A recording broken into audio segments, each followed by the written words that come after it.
શિક્ષાપત્ર 40મું। આ પત્રમાં હરિરાયજી મહાપ્રભુજીએ સ્વયં એક ભગવદીયના વિરહનો અનુભવ કર્યો છે। હવે અત્યારે તો પૃથ્વી ઉપર ભગવદીયો છે જ નહીં, એટલે એવો કોઈ વિરહ વલ્લભકુલ બાળકોને થતો નથી। એ એમના માટે એક બહુ દુઃખદ ઘટના છે, પણ તે વખતે ભગવદીય હતા, એટલે જે વિરહ થયો છે એનું વર્ણન આજે આવશે। સ્વયં હરિરાયજી એ ભગવદીયના દેશાંતર બીજા દેશમાં ચાલ્યા જવાથી એનો વિરહ પ્રગટ કરે છે। શિક્ષાપત્ર 40મું શ્લોક 1 અને 2 એના શબ્દ સંસ્કૃતના શ્લોક આપ વાંચશો। સીધો શબ્દાર્થ લઉં છું, ગોપેશ્વરજી પ્રભુએ કૃપા કરી છે તે। મહત્તર નામના ભગવદીય દૂર દેશ ચાલ્યા ગયા, અને આપ પણ દૂર છો। આપ એટલે ગોપેશ્વરજીને ઉદ્દેશીને પત્રો લખ્યા છે, એટલે કોને કહી રહ્યા છે? આપ શ્રી ગોપેશ્વરજીને, કે મહત્તર નામના ભગવદીય દૂર દેશ ચાલ્યા ગયા અને આપ પણ દૂર છો, તેથી પત્ર દ્વારા હું સ્વ દુઃખનું વિશેષ નિવેદન કરું છું।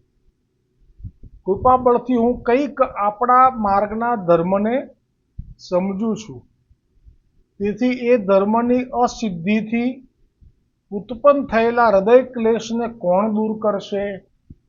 આ બધી જ લીલા ગણજો। હરિરાયજી મહાપ્રભુજી સ્વયં સાક્ષાત મહાપ્રભુજી છે, પણ આ હરિરાયજી મહાપ્રભુજી થઈને પ્રગટ થઈને જે કરી રહ્યા છે લીલા, એમાં મહાપ્રભુજી વલ્ભાચાર્યજીનો રોલ નથી, પણ મહાપ્રભુજી વલ્ભાચાર્યજીના બાળક વંશજનો રોલ છે। એટલે વંશજનો રોલ એટલા માટે આપણે આ પ્રગટ કર્યો છે કે જેટલા પણ વંશજ ભવિષ્યમાં પ્રગટ થશે, એમના જે પણ કોઈ અસમંજસતાના પ્રશ્નોનું નિવારણ આપણે કરી લીધું છે। આટલી દીનતા અને જે આ કહેવાય કે વિજ્ઞપ્તિ, જે વિજ્ઞપ્તિઓ કરી છે ગુસાઈજીએ મહાપ્રભુજીએ, આપ સામર્થ્યવાન છે તોય કરી છે। કેમ? તો કે આપ જાણે છે કે અમારો માર્ગ ઘણા વર્ષો સુધી ચાલશે, તેથી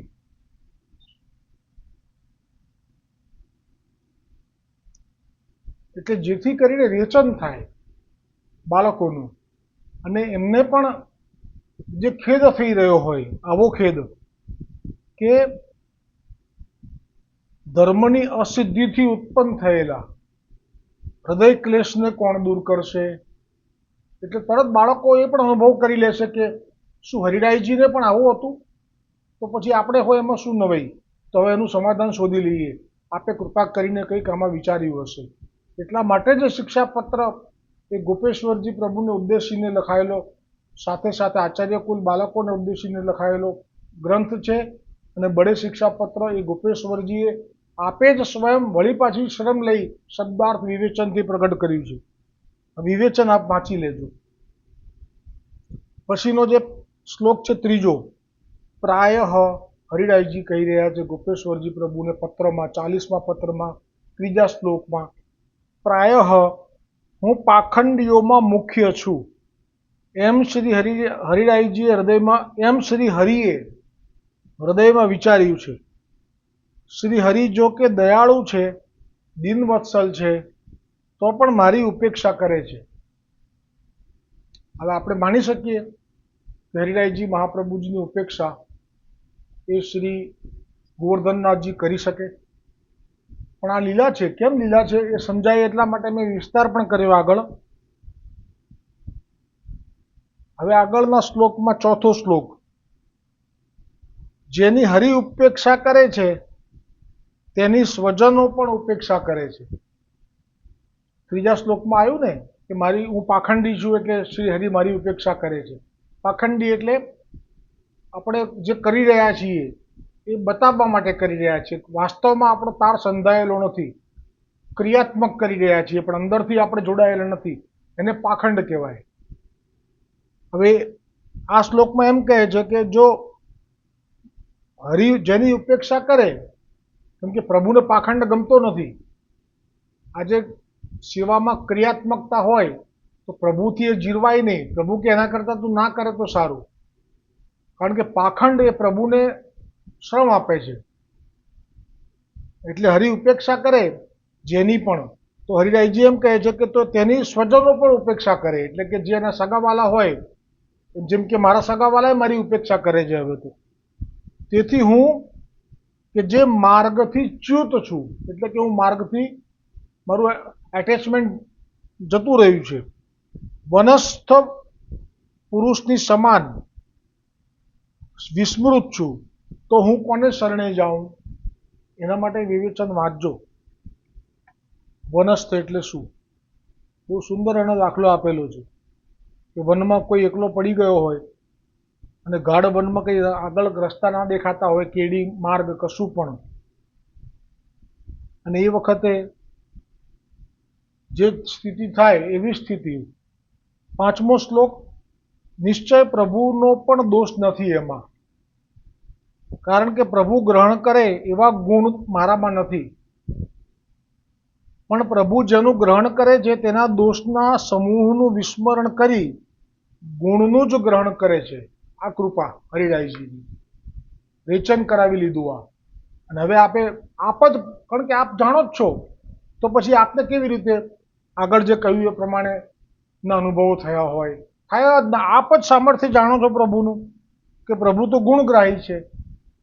આટલું સ્પષ્ટ કહ્યું કે પ્રભુ જેનું ગ્રહણ કરે છે, ગ્રહણ એટલે વરણ કરે છે, તેના દોષના સમૂહનું વિસ્મરણ કરી ગુણનું જ ગ્રહણ કરે છે. હરિરાયજી જ આગળ એક પર કહેલું કે મહાપ્રભુજી વલ્ભાચાર્યજીની જે જીવ ઉપર કૃપા દ્રષ્ટિ થઈ જાય છે, પછી એ જીવની અંદર લાખ દોષ હોય પણ એની ઉપર ગોવર્ધનનાથજી દ્રષ્ટિ કરતા નથી. એવી રીતે આપે આ ગોવર્ધનનાથજીનો સ્વભાવ કયો? એ ગુણગ્રાહી છે. જેમ શ્વાસ, હવે આવે છે 6થો શ્લોક, જેમ શ્વાસ રહિત મનુષ્યને સુંદર ઔષધ કંઈ કરી શકતું નથી, તેમ ભાવ રહિત એવો હું, જેને કથા સેવાદિકની શી અસર કરી શકે? કેટલી કૃપા વિચારી છે હરિરાયજીએ. એ સમયે એવા પણ હશે, નામ લેલું આગળ કોણ, હવે આ બહુ બોલવામાં મને બી અપરાધની બી પરાકાષ્ઠા થઈ જાય છે, પણ આપે એ પણ વિચારી લીધું કે એ સમયે એવા પણ જે કોઈ હશે કે જે આવી રીતે કોઈ પણ ભાવથી રહિત થઈ ગયા હશે, પુષ્ટિભાવથી, તો એ તો એવા કહી દીધા કે મડદા સમાન, ચડ્યો ન પ્રભુનો પાનો, જીવતા મડદા માનો. તો એ જે પાનો એટલે કે જે આવેશ ના આવે વલ્લભના ગુણ શ્રવણ કરતા, પ્રભુની કથા શ્રવણ કરતા, તો એ તો મૃતપ્રાય સમજવા. શ્વાસ રહિત મનુષ્યને સુંદર ઔષધ કંઈ કરી શકતું નથી, એટલે કે જેનામાં એ ભાવ નષ્ટ થઈ ગયો છે, પછી એ કથા શ્રવણ કરે તો પણ કંઈ ફરક પડતો નથી. તેવો ભાવ રહિત હું, તેને કથાની શું અસર થઈ શકે? એટલે કે કથામાં બેસે તો પણ કથા એને સ્પર્શ ના કરી શકે.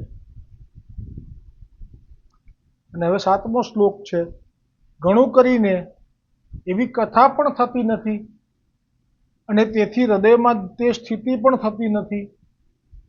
મારા પર પોતાના ત્યાગ નામનો અનુભવ પણ કરતા નથી. આ નથી ખબર પડી મને. આનો પણ અર્થ અને વિવેચન આવશે, જરૂરથી લાભ લેજો. આમાં ભાગવતજીના 2ય સ્કંદ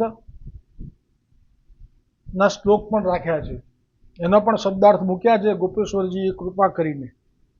બસ હવે 8મો, 9મો, 10મો, 11મો, 12મો, 13મો, 14મો, 15મો છે, એટલા બધા છે, 16, 17, એટલે બધા તો નહીં લઈ શકીએ આપણે, પણ 5-5 કરીને ઝડપથી આ શિક્ષાપત્રના વિરામ તરફ જઈશું.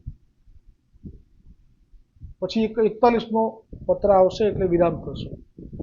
બોલો શ્રી હરિરાયજી મહાપ્રભુજી की जय हो, श्री गोपेश्वरजी प्रभु जी की जय हो, समस्त वल्लभ कुल परिवार की जय हो, शिक्षा पत्र की जय हो, जय हो, जय हो.